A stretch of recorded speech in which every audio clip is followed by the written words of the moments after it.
The Menendez brothers, Lyle and Eric, became infamous for the brutal murders of their wealthy parents, Jose and Kitty Menendez, in 1989. The case gripped the American public due to the horrifying nature of the crime, the privilege of the family, and the shocking revelations that emerged during the trial. So sit down, grab yourself a mocha, as we unravel the case of the Menendez brothers.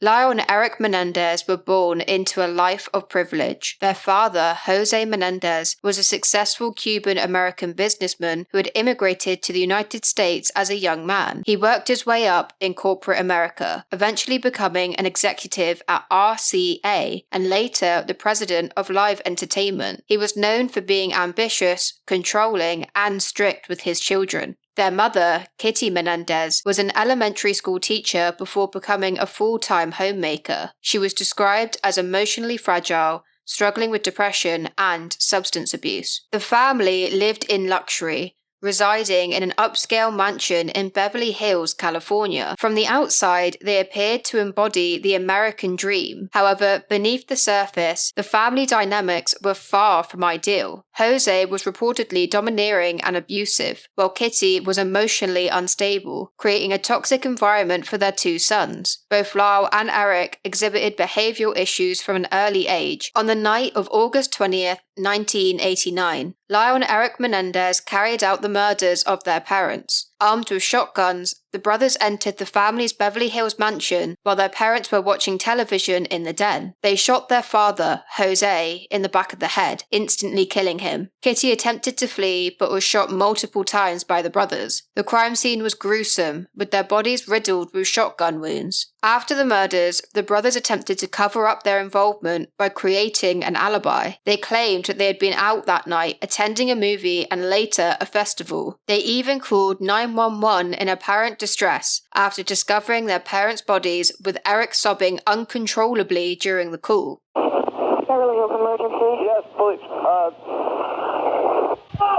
What's the problem? What's the problem? What's the problem? Someone killed my parents. Pardon me? Someone killed my parents. What? Who? Are they still there? Yes. The people... What? No. Were they shot? Hey, man, Were they shot? Yes. They were shot? Yes. 102 response, 722 North Elmore. What happened? Hey, stay there, man. I have a hysterical person on. We're trying to get screened further. Other units responding. Is the person still there?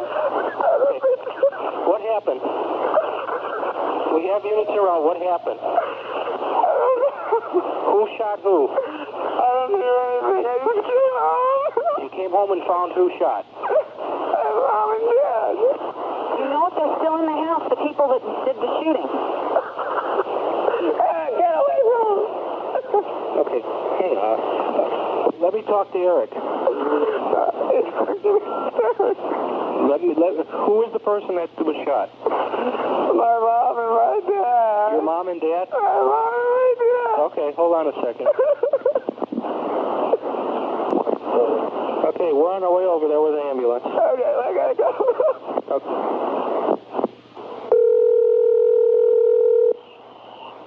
Oh. Hello, this is police department. Yes. Okay, I want you to come outside. Okay, just come out the front door and never tell my brother.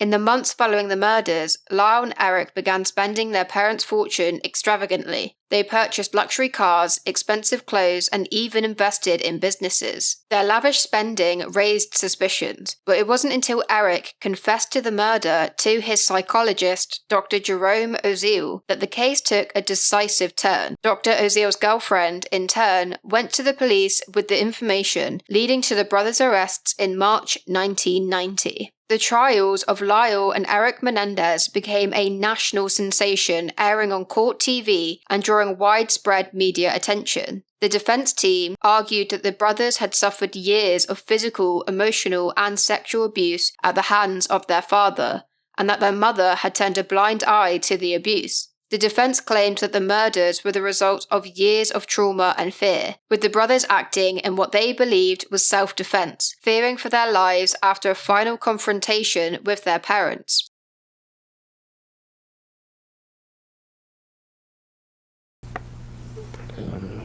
Just started with, after sports practices, he would massage me, and we would have these talks, and he would show me, and he would fondle me, and he would ask me to do the same with him, and I would touch him, and we would undress. Where would this take place? In my bedroom. And how often would this happen?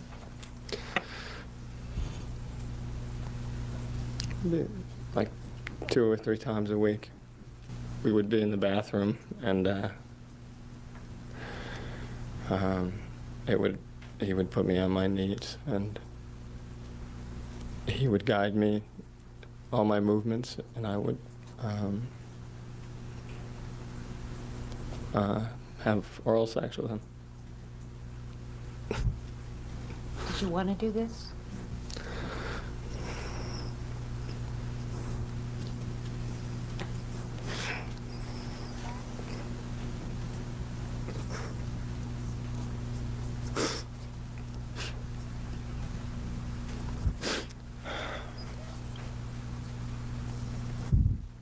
At some point, did he do some other things to you?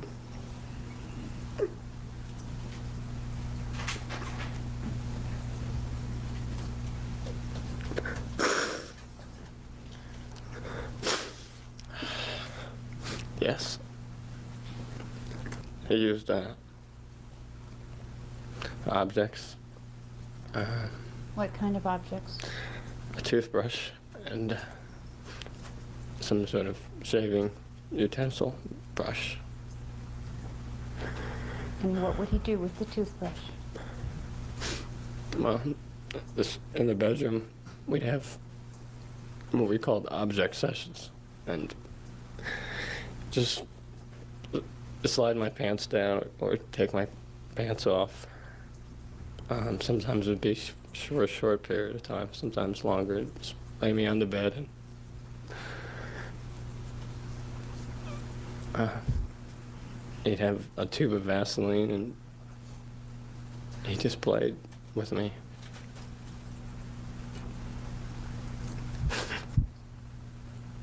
Did you cry? Yes. Did you bleed? Yes. Were you scared? Very. Did you ask him not to? Yes. How did you ask him not to? I just told him, I don't. I'm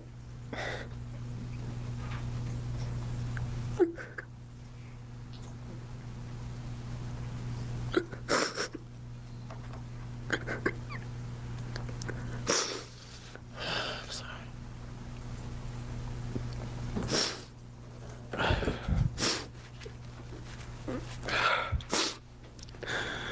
I just told him that I didn't want to do this, and that it hurt me.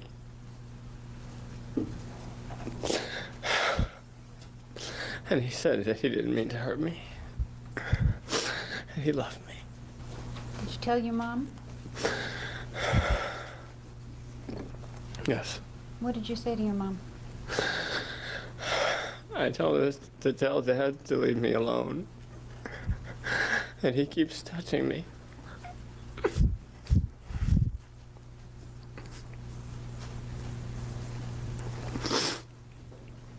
What did your mom say? She told me to stop it, and that I was exaggerating, and that my dad has to punish me when I do things wrong. And She told me that he loved me. As a child, did you ever tell anybody else what had happened with your dad? Yes. As a child, no. Why not? I was afraid, and my dad didn't want me to.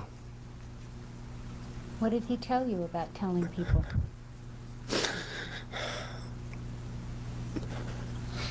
He just said that it was our secret, that bad things would happen to me if I told anybody.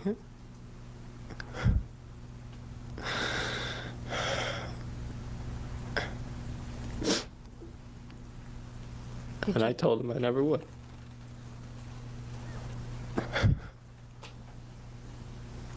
How old were you when this stopped?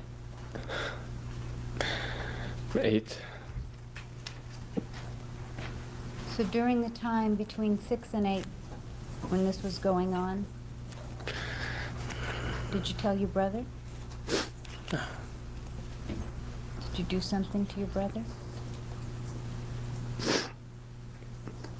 Yes. What did you do to your brother?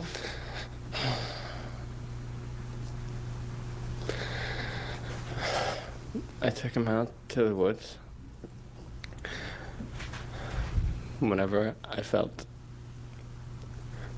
I don't know, I took him out sometimes, and I took a toothbrush also, and I played with Eric in the same way.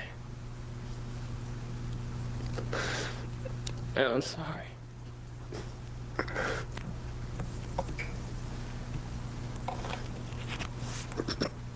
It stopped for you with your dad when you were 8.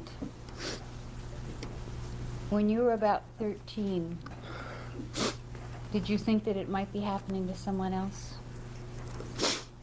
Yes. And who did you think it was happening to? Eric.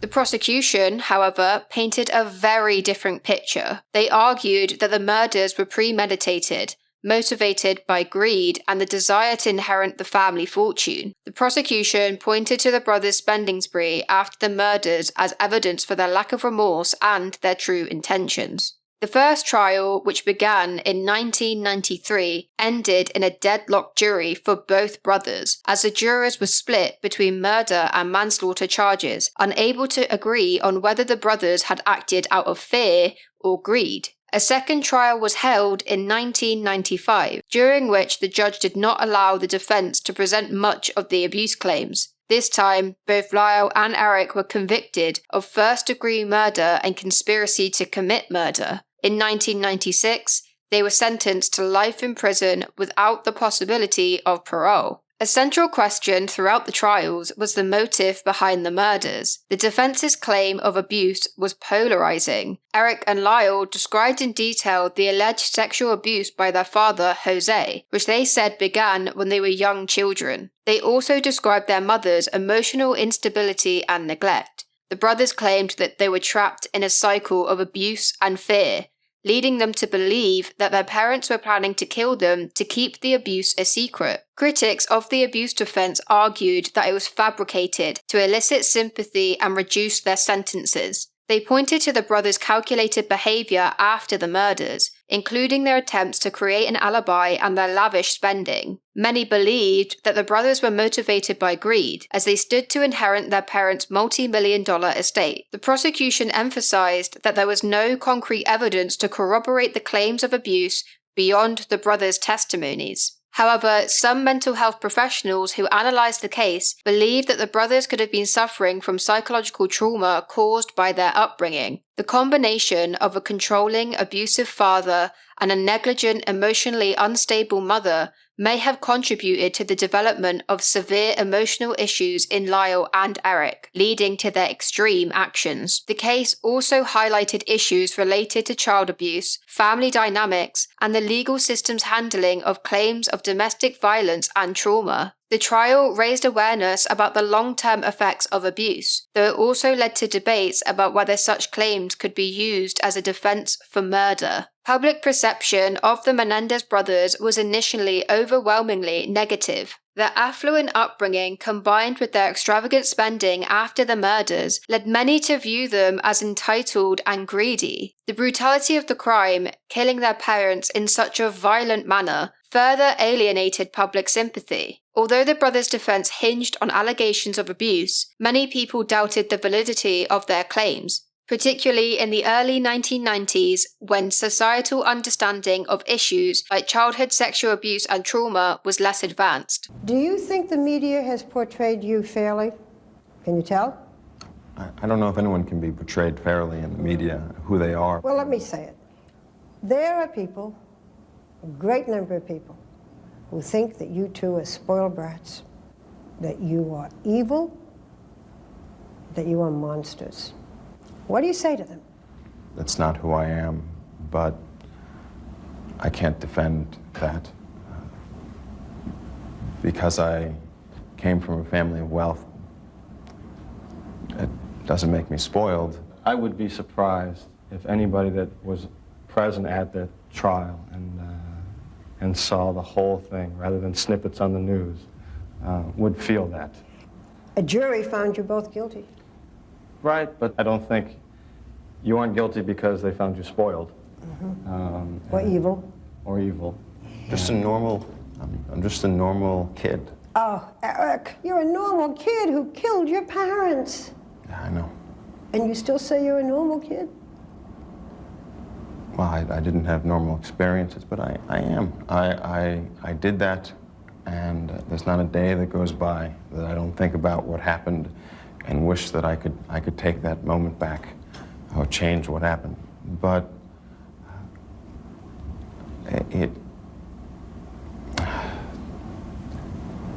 it's hard to live with that. Do you feel remorse? Tremendous remorse.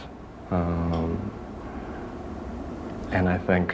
There's tremendous pain. I mean, from the second that I got back to the house after the shootings, I saw what happened and I said, this is wrong. This is awful. How could this have happened? I couldn't accept it. You couldn't accept it, but you called the police.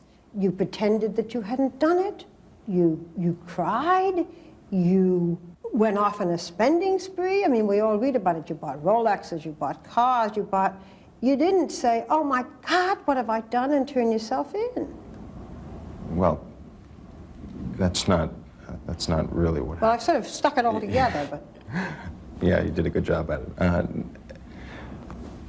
We got back to the house, the police were there, and it was a matter of telling him you did it or just saying, I don't know who did it. And that's what we did. And if I could go back, perhaps I'd say I did it. I mean, part of that started from the fact that we waited afterwards, and the police did not come. And in that time that we waited and waited, you know, we did make a bad decision to not have to... We expected the police to be there. I mean... You expected the police to come there and arrest you? 12 shots in the middle of Beverly Hills on a Sunday night, and no one calls the police. We're waiting at the house. No one shows up. And I still can't believe it. So you called the police, but at that point, you had already decided... We had decided not to. You weren't going to say anything. We were very stunned, and we felt that we would go to jail, obviously, and it was a selfish reason to just not want to have to go through that. What about spending the money? You know, cars, watches, invested in businesses, the good life. Well, it was the same life before or afterwards. With more money. With more money, but I didn't know what to do with the money. It got to a point where I have all this money and so much pain, I don't know what to do with it, and eventually... I don't know, you're losing me. I would think that you would be in such grief that you wouldn't be able to buy Rolexes and invest in businesses. Explain to me, let me understand. I'm the public.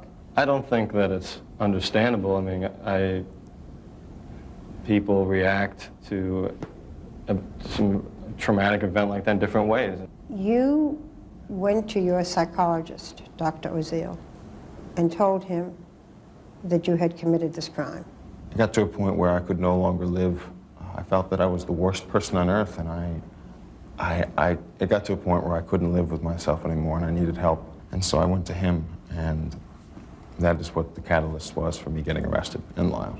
Today, the Menendez brothers are viewed in different lights, reflecting the evolving public perception of their case. Lyle and Eric Menendez remain in prison, serving life sentences without parole. But in recent years, there has been a growing wave of sympathy for them. With increasing societal awareness of childhood abuse and trauma, many now view the brothers more as victims of their father's alleged abuse rather than cold-blooded killers. This shift has led to calls for reconsideration of their sentences, particularly on social media platforms where younger generations have revisited the case through documentaries and online discussions. That is all for the case of the Menendez brothers. Don't forget to subscribe so you're notified on my next true crime case. And like the video if you really did like the video. Also, comment down below your thoughts on this case, along with any others you would like me to look into. It could be my next one.